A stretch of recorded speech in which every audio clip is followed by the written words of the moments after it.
Metal Gear Solid Master Collection Volume 2 will be released on August 27th, which as of recording this video is right around the corner. In light of the news, I've been having fun replaying Peace Walker in the 2011 HD collection and MGS4, cleaning up my trophies, going for their platinums on PS3, and well, it got me thinking. I want to start off saying that I am a huge Metal Gear fan, ever since I first played Metal Gear Solid 1 way back in the day. This is one of my all-time favorite game series, and I just feel like after replaying 2 of the games that are coming to this collection and rewatching that trailer for the Volume 2 collection, I have my questions and concerns. I'm going to try to remain as neutral as I can because I also don't want to come off sounding totally ungrateful or anything like that in this video. I am somewhat excited for this release, but cautiously so. Since I am going to be a paying customer like many of you, I wanted to just lay my thoughts out on the table. But before I get into that, I just want to say that if you enjoy this video at any point, please give it a like as it helps out a little within the YouTube algorithm. Leave a comment with your own thoughts, and if you're new here, consider checking out my channel for more variety gaming content. If you like what you see there, feel free to subscribe.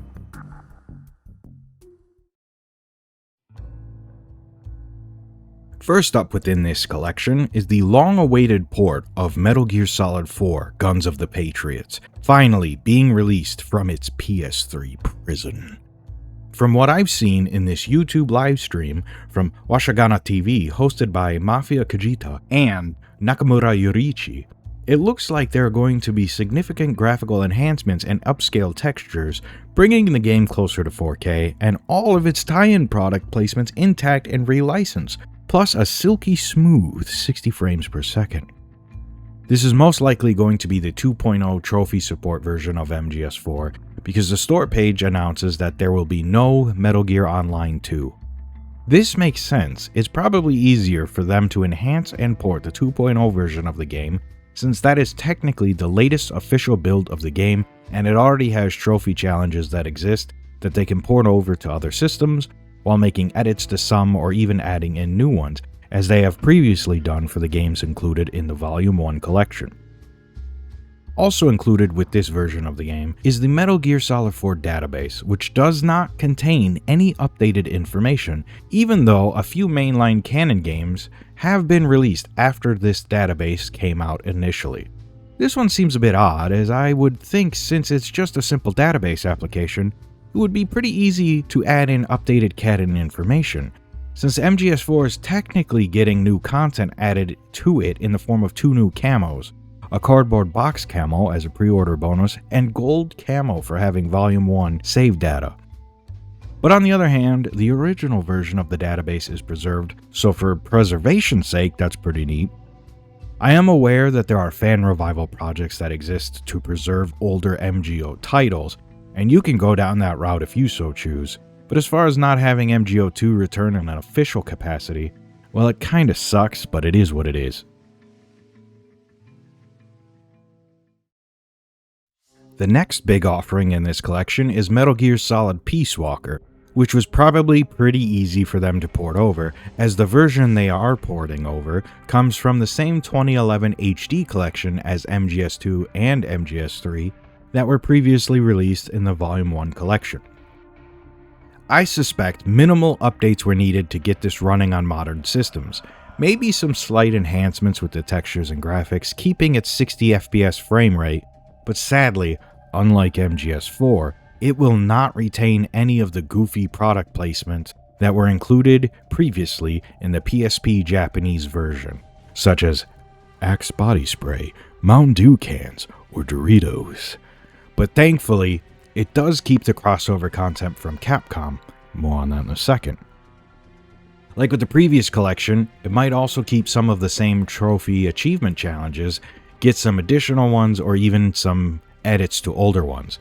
Peace Walker is also rich in content. It has a great story, jam-packed with additional side missions, including the aforementioned crossover content in the form of side missions from the Monster Hunter series, which will easily keep players entertained for hours on end.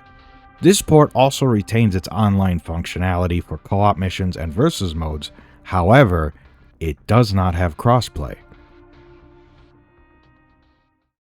Now, it's time for a quick history lesson. The original PSP version of Metal Gear Solid Peace Walker used local peer-to-peer communication via the PSP's built-in ad hoc system for direct connections to other players only. It did not have online multiplayer. If you wanted to play versus or co-ops with other people, you had to find someone who also had a PSP and a copy of Peace Walker, meet up with them, hang out, and play that way. For the antisocial to get around doing this, players would download a free PS3 application known as Ad Hoc Party.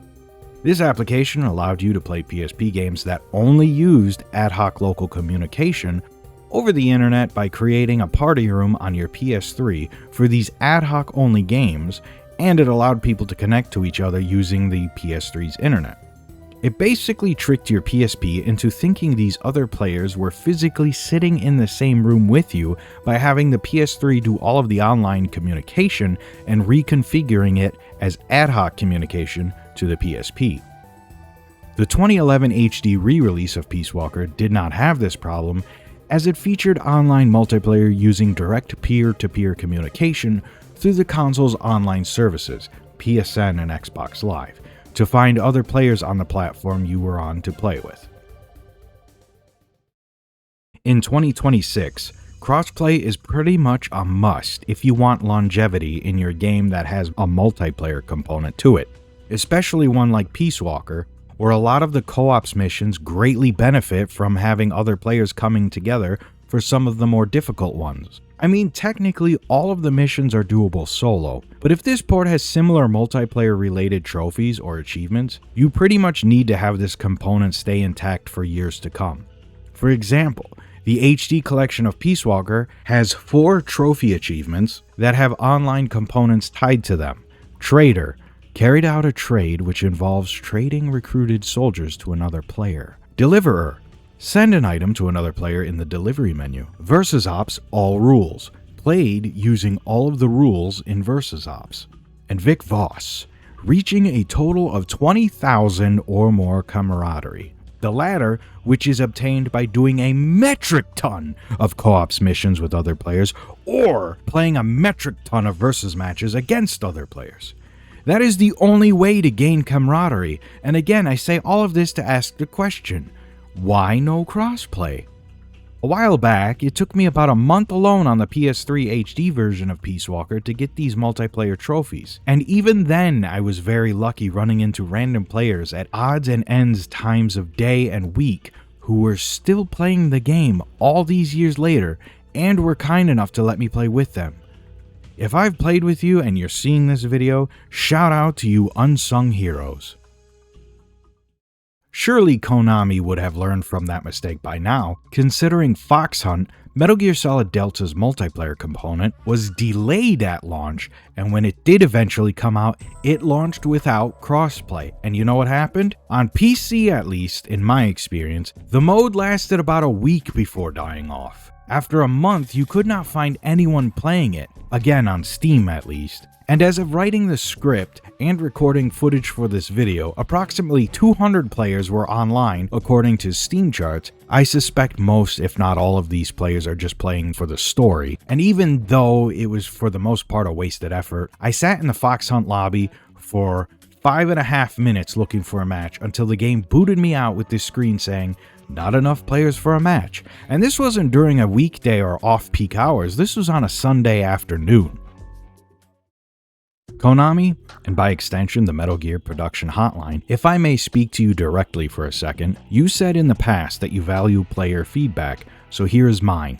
Theoretically, this re-release of Peace Walker wouldn't need much on the technical side to have crossplay enabled. Since the original PSP version of the game only used local ad hoc for multiplayer communication, which was easily fooled by using the ad hoc party app on the PS3 to connect to other players over the internet, you could easily do something similar this time around. You would only need to set up a host server, setting it up like a sort of new age ad hoc party room for all of these systems to connect to, and then turn them all into virtual PSPs, and then players can peer-to-peer communicate after that. After all, the game only cares if you're playing with another copy of the game.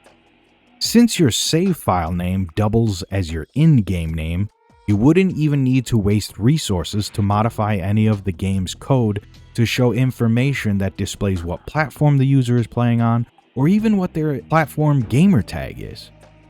I honestly think this should be a feature we see enabled sometime shortly after launch. You just gotta make it happen.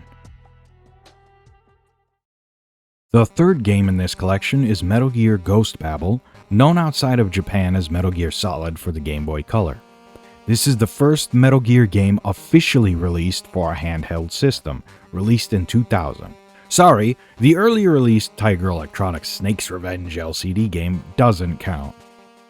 This game is an original story that takes place in an alternate reality that serves as a direct sequel to the events of the first Metal Gear on the MSX. This version will not have its cable link versus mode included, and it is unknown if it will include the satirical radio drama Idea Spy 2.5, which was a bonus story featured in New Game Plus playthroughs that you could access by codec. If you've never played Ghost Babel before, you're in for a treat as this game has a very good and solid original story, while playing like a more fluid version of the MSX games, with 8-directional movement instead of the usual 4 that you might be used to in those older 8-bit Metal Gear titles. Now, onto the price point of Volume 2. It's $50, which yeah, technically it's cheaper than the first collection, but Volume 1 for $60 at launch contained Metal Gear for the MSX, Metal Gear 2 Solid Snake, Metal Gear for the Nintendo, Snake's Revenge, Metal Gear Solid VR missions, Metal Gear Solid digital graphic novel, Metal Gear Solid 2 HD, Metal Gear Solid 2 Bande dessinée, Metal Gear Solid 3 HD, regional differences of games, screenplay books, master books, and soundtracks. If you want to get absolutely technical and argue semantics, that's like roughly $6 per game with the extra features sprinkled in, artworks, OSTs, etc. as bonuses. When comparing cost to content, you are spending roughly $20 for Metal Gear Solid 4, $20 for Peace Walker, and $10 for Ghost Babel if we are going to stay on a similar price point. This looks more like a master selection and not much of a collection, but given the extreme amount of work needed to bring Metal Gear Solid 4 to modern platforms, I can kind of see where most of the development time and cost went and why they would need to charge $50. There's also a few bonuses you get for pre-ordering Volume 2, a cardboard box camo for Old Snake and Metal Gear Solid 4, and a Love Box t-shirt uniform for Big Boss and Peace Walker, and there are also additional bonuses if you have save file data from Volume 1, a gold camo for Old Snake and Metal Gear Solid 4, and a gold t-shirt uniform for Big Boss and Peace Walker. Peace Walker does offer up a ton of content on its own, but then for me, that just raises the question, why didn't they have this new remastered MGS4 port be packaged and sold as a standalone title for let's say $30 to $40 at most, while also figuring out how to bring back Metal Gear Online 2 with all of its DLC in an official capacity to justify it being sold at that price? Then they could have had Peace Walker, Ghost Babel, and all of the rest of the Metal Gear Solid PSP games in its own collection. Hell, throw in Twin Snakes and Metal Gear Solid Mobile as well for your bonus games. The latter was barely played by anyone, and it is something that should see the broader light of day for preservation's sake. There is still some time between now and the August 27th release to surprise us with more information, like adding crossplay to Peace Walker after launch, or announce future game releases into the Volume 2 collection as DLC, bringing it up to sort of a Volume 2.5 collection, but I highly doubt it. I do hope that a Volume 3 collection does contain, at the very least, Metal Gear Solid Portable Ops, Portable Ops Plus, as well as Metal Gear Acid 1 and 2. Twin Snakes needs to be considered for Volume 3 as well, since that is another console-exclusive game, being stuck on the GameCube. But I suspect getting it ported over to modern systems is going to be a lot easier than it was for MGS4, since Twin Snakes basically uses the same engine as MGS2's, and that game was easily ported over in 2011's HD collection, and then again for Master Collection Volume 1, whereas Metal Gear Solid 4 was specifically developed for the PS3's infrastructure. Metal Gear Solid Mobile should also somehow get re-released as a bonus game in Volume 3, as currently the only two ways to play that game are somehow owning it on the Nokia N-Gage or by emulation.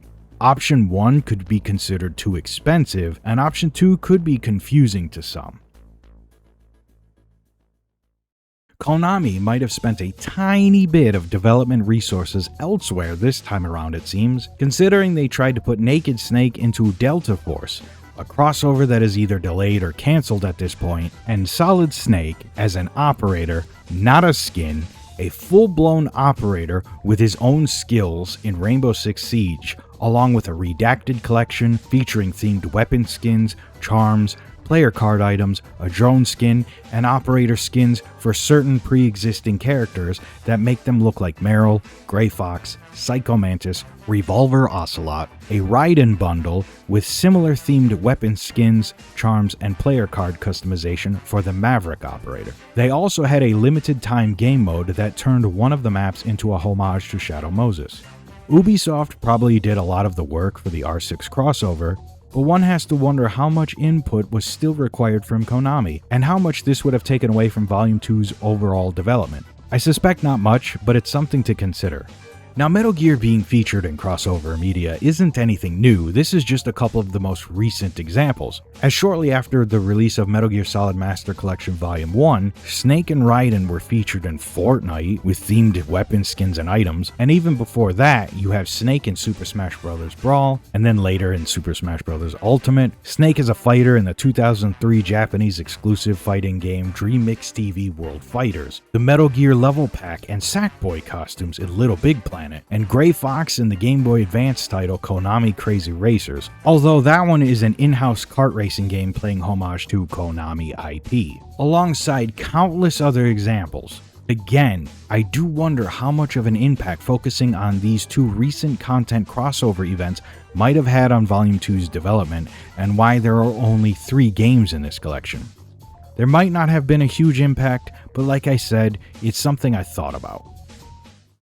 The final thing I want to touch on is how stable is this collection going to be at launch? Volume 1 at launch, back in October of 2023, released with a bunch of issues: overall bad optimization, resolution and frame rate caps, performance issues, audio and emulation bugs, control issues in MGS1 that made it feel more stiff to play than the original release, missing graphical effects in MGS2 and MGS3, the Nintendo Switch physical version only having Metal Gear 1 and Metal Gear 2 on the cartridge, with the rest of the games being downloads, no proper mouse and keyboard controls on PC. The list goes on and on.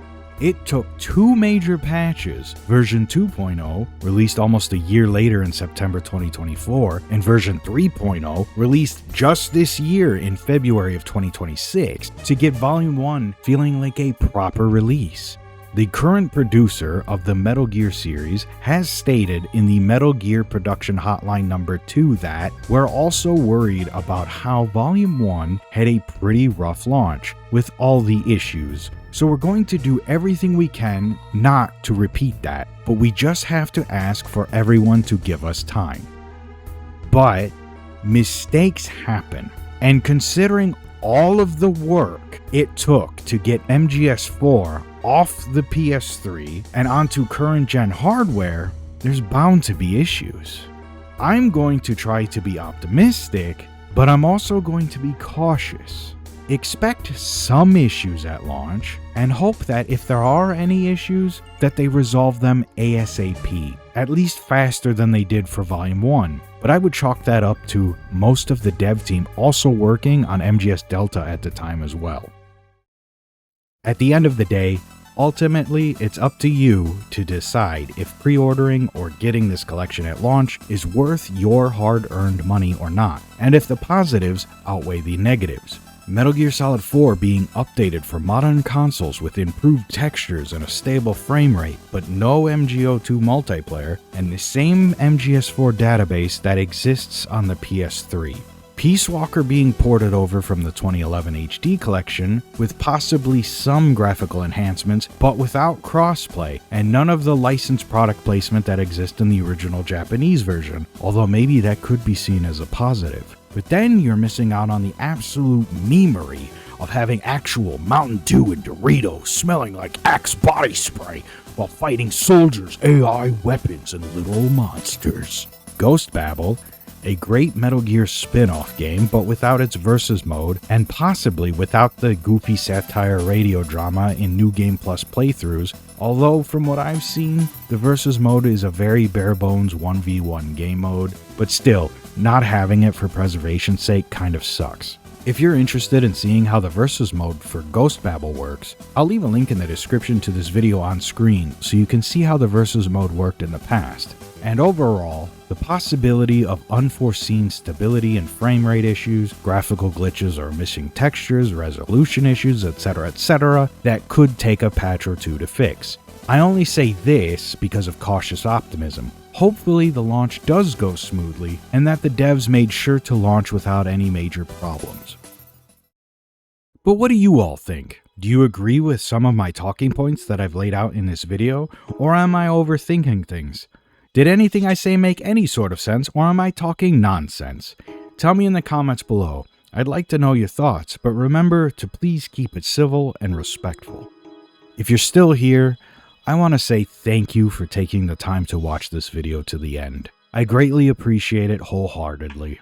This is my first time making a sort of opinionated video like this, and again, if you like this video, feel free to give it a like for the algorithm, and if you want to see other opinion videos like this one from me, a like and a comment will let me know as well.